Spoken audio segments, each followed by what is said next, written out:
กราบสวัสดีFCทั้งช่องของสงกรานต์นะคะมื้อนี้จะมาตามแนวทางของปูว่าปีนะคะตำล่าวในวันที่18สิงหาคม69วันอังคารนี้นะคะมื้อคืนของเพิ่นกับบ่ผิดหวังค่ะพี่น้องเลขเพิ่นบ่ผิดหวังนะคะขอกดไลค์กดแชร์ให้กับปูหรือว่าอยากทำบุญกับปูกะทักปูไปได้นะคะเบอร์โทรขึ้นให้ตลอดนะคะบางคนเพิ่นกะโทรมาเอานะคะแต่ว่าเบอร์โทรจะขึ้นให้ตอนต้นเลยเด้อค่ะพี่น้องเฮาเบิ่งให้จบเด้อค่ะถ้าเบิ่งบ่จบก็จะบ่เห็นและก็หาเบิ่งลัดเครื่องลัดกลางก็จะบ่เห็นเบอร์โทรจะขึ้นให้ต้นเลยค่ะพี่น้องเอาตัวเลขแนวทางของปูนะคะเมื่อคืนเพิ่นให้70นะคะตัวนิ่นแต่ว่ามันกลับนะคะเพราะว่าออก07เนาะออก046707นะคะแต่ว่าก็บ่ผิดหวังค่ะบ่ผิดหวังแค่กลับเนาะพี่น้องเนาะเลขเพิ่นบ่หลายหางค่ะหมู่บ้านให้แค่6หางค่ะพี่น้องให้แค่6หางมื้อนี้นะคะในวันที่18นะคะวันที่18ปูจะให้เฮาเป็นตัวใดเดี๋ยวมาไปรับชมรับฟังเสียงสัมภาษณ์ระหว่างแอดกับปูได้เลยค่ะฮัลโหลกราบนมัสการค่ะปูสาธุเจริญพรว่างานกันเขาอยู่น้อยโยมแม่เนาะค่ะตัวเด่นไหนอยู่กันคือว่าFPกับพ่อไรยุ่นละเลขหน่อยๆหางนึงเลขหน่อยๆหางกับเขาก็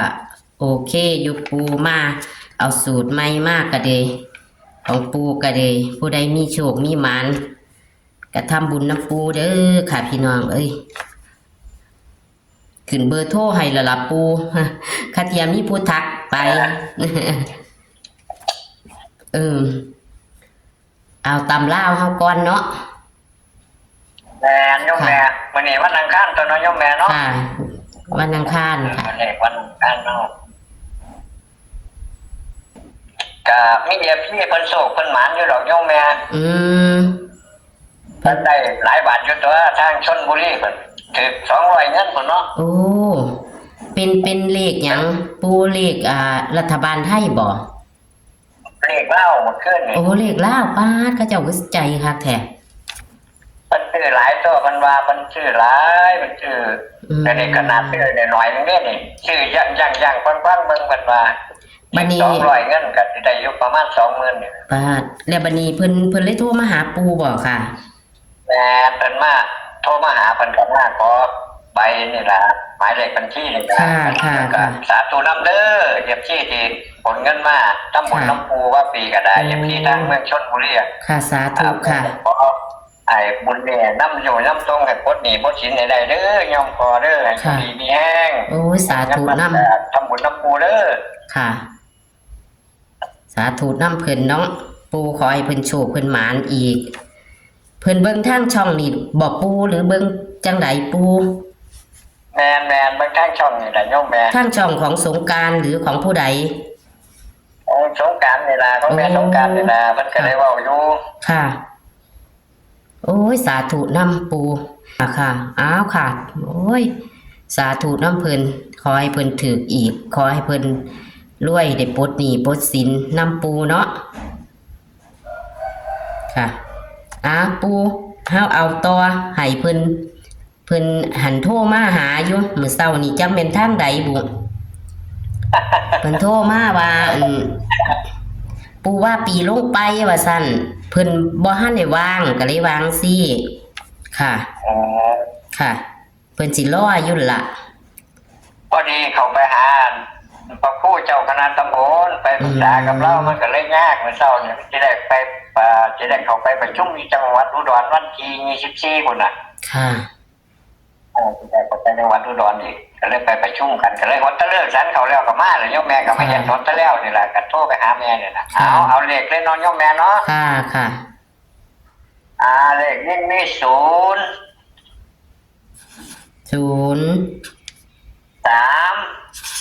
3 3 17ได้โยมแม่เด้อ 17เลข3ตัวให้หางเดียวคือเก่าละ317โยมแม่เลข3ตัวให้317 17ตัวเน้นนั่นละหางเดียวละ317อ๋อค่ะขอให้แตก3ตัวเลยเนาะเล่น3ได้โยมแม่ลืมบอกเล่น3เม็ดเดียวค่ะเด่น3วิ่ง3นี่แหละเนาะปูเนาะแม่โยมแม่วันนี้วันอังคารเนาะอังคารที่18เนาะเอาปัจจุบันจับปูได้โยมแม่เด้อค่ะก็มี03 37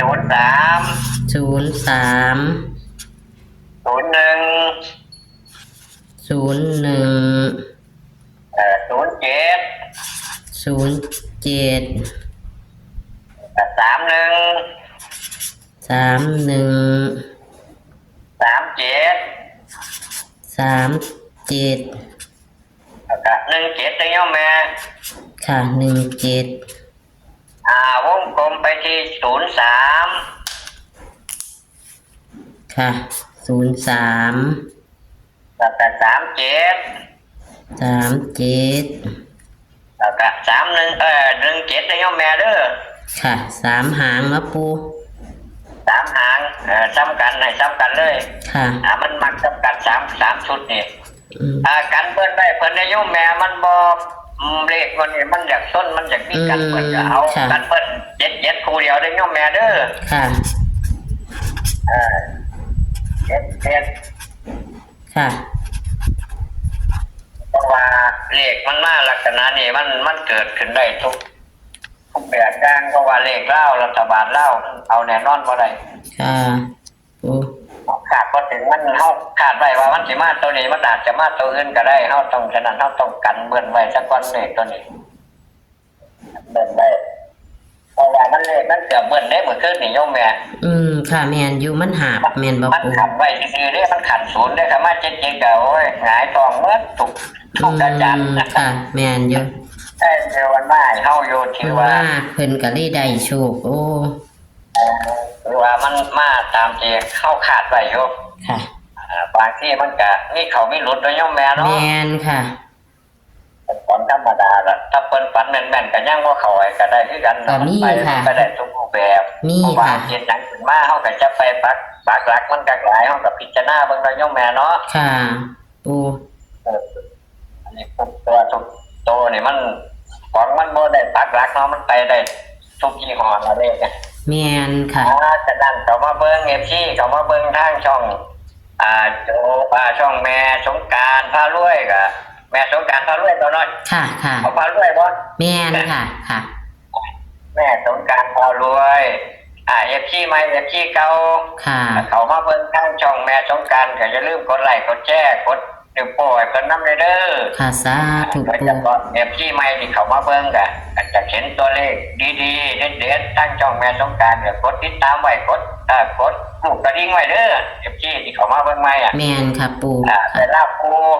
ลงคลิปไปทั้งช่องแม่สงกรานต์มันสิดีดขึ้นหน้าจอแล้วก็เบิ่งได้ง่ายๆกันบ่กดติดตามไว้หาบ่เห็นรูปได้ก็บ่เห็นข้าเจ้าถามหาข้าเจ้ามาว่าบ่มีบ่เห็นย้อนข้าเจ้าบ่กดติดตามค่ะต้องกดติดตามไว้เพราะว่ากันสิเข้าสิหลุดเฮาก็เบิ่งนำกันค่ะเรียกสิมาแบบไหนเฮาก็เบิ่งนำกันค่ะ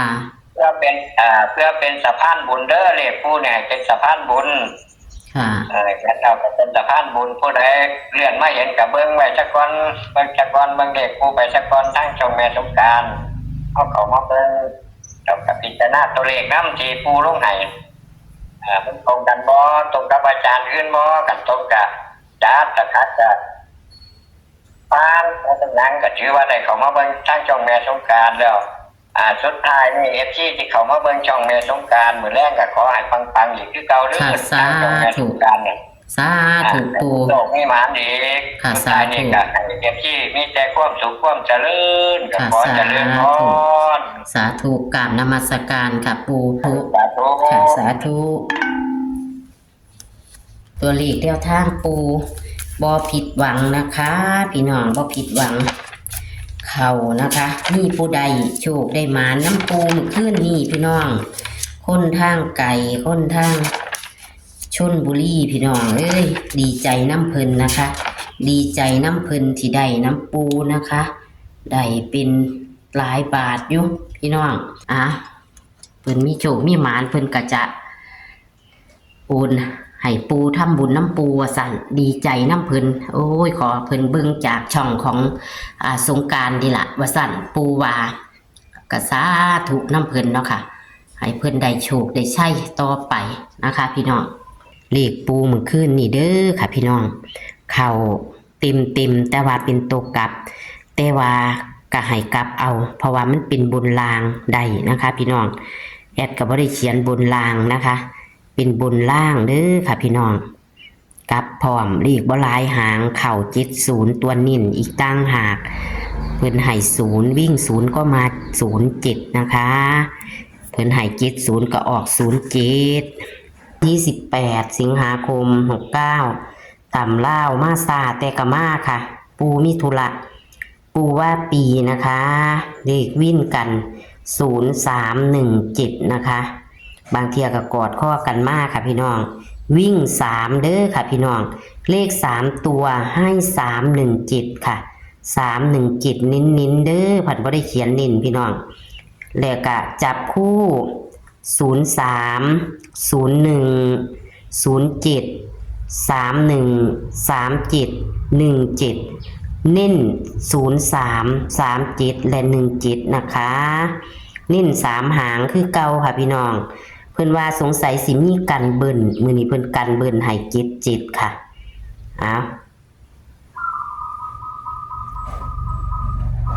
เอาให้โชคให้หมานกับปูว่าปีในวันที่18สิงหาคม69จ้าสำหรับคลิปนี้ฝากไว้ซ้ำนี้ค่ะเจอกันคลิปหน้าค่ะสวัสดีค่ะ